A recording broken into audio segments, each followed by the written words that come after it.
You ever have a neighbor who thinks your kindness is a free-for-all? Mine called the cops because I refused to give her gas. Not a loan, not a discount. Free gas.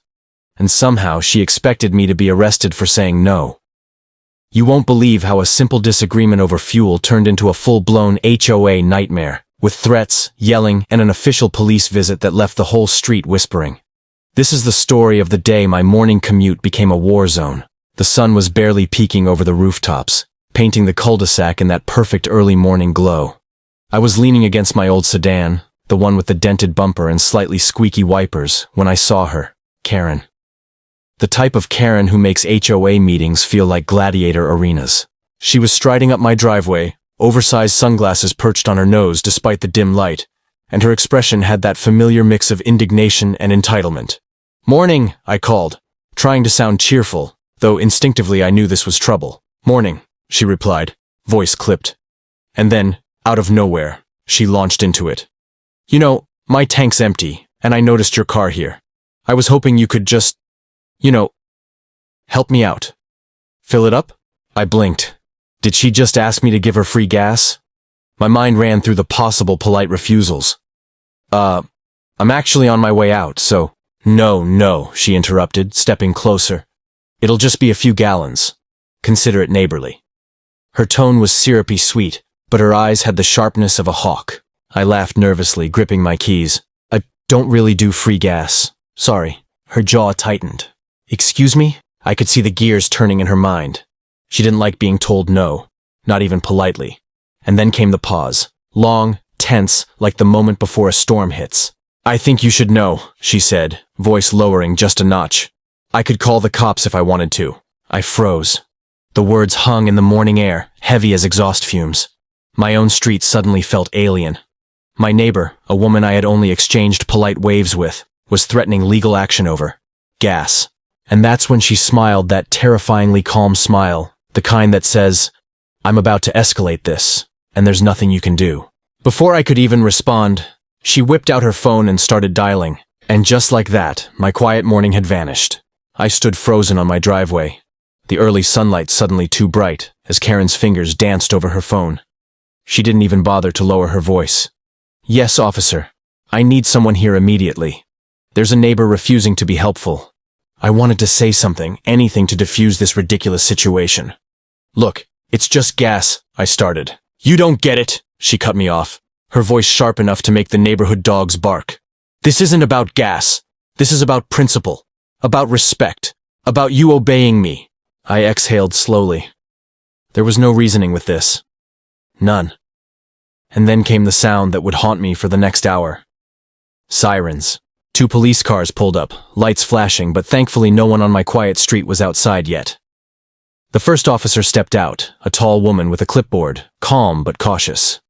"Ma'am, sir," she said, glancing between Karen and me. Karen launched immediately into a monologue. "Officer, this neighbor is being difficult. They refuse to provide me gasoline. I believe it's harassment, and I demand action. Arrest, yes, arrest them, please." The officer raised an eyebrow, scribbling something down. "Sir, can you tell me what happened?" I blinked at the absurdity of the question. I tried to explain, voice measured. She asked me for free gas. I said no, that's it. Karen gasped like I had insulted her family lineage. "It's never just that," she said, pointing dramatically at me. "It's disrespectful, it's hostile. I shouldn't have to deal with this. Don't you agree?" The officer looked from her to me, patience thinning but still professional. "Ma'am, asking for free gas isn't a crime. There's no grounds for arrest." Karen's face twisted, disbelief and fury battling it out. "Are you kidding me? She refused. This is harassment in my neighborhood. I pay HOA fees to enforce rules." Meanwhile, I could feel the tension from the neighbors beginning to creep over the fences. Windows cracked open. A few curious eyes appeared. I realized this was no longer just a personal argument. It was public theater, and I was unwittingly the star. Karen's phone was still in her hand, ready to escalate further, as though the sirens and uniformed officers were merely background decoration to her drama. And then, she said it, that line that made my stomach drop. "She's going to get arrested if you don't do something." The officer paused, pen hovering over the report. My heart sank. This was about to spiral even further.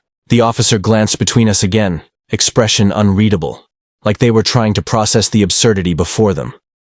Karen's insistence radiated like heat off asphalt in July, while I just stood there, hands shoved deep into my pockets, silently praying this wouldn't end with me in handcuffs. "She's lying about being harassed," I finally said, keeping my voice calm but firm.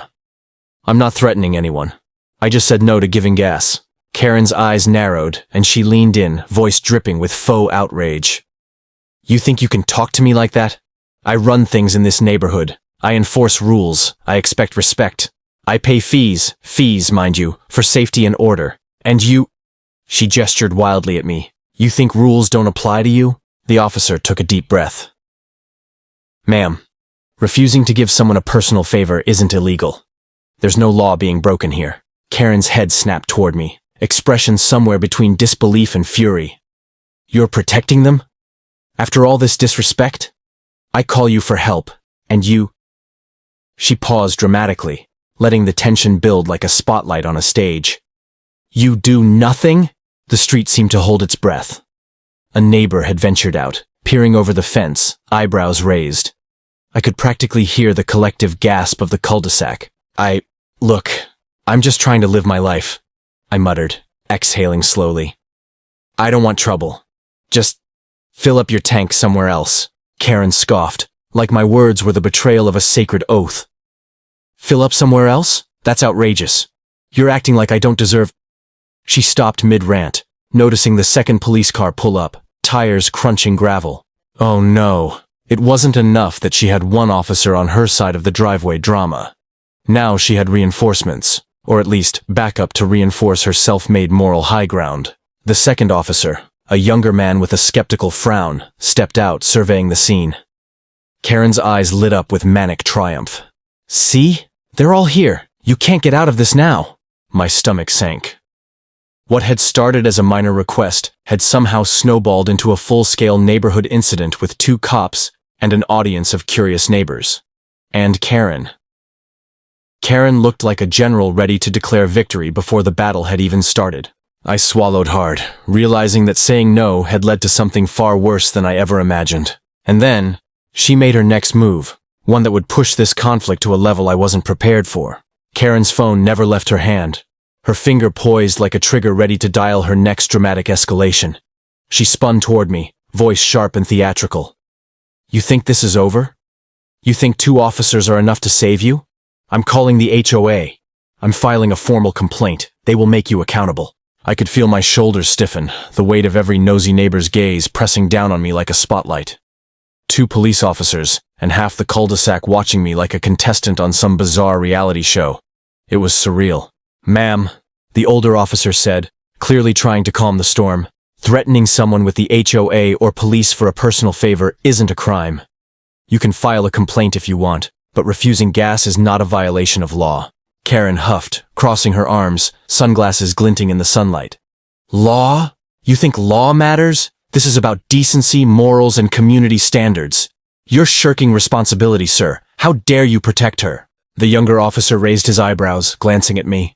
I tried to give him a helpless shrug. My hands felt clammy. All I had wanted was a quiet morning and maybe a strong cup of coffee.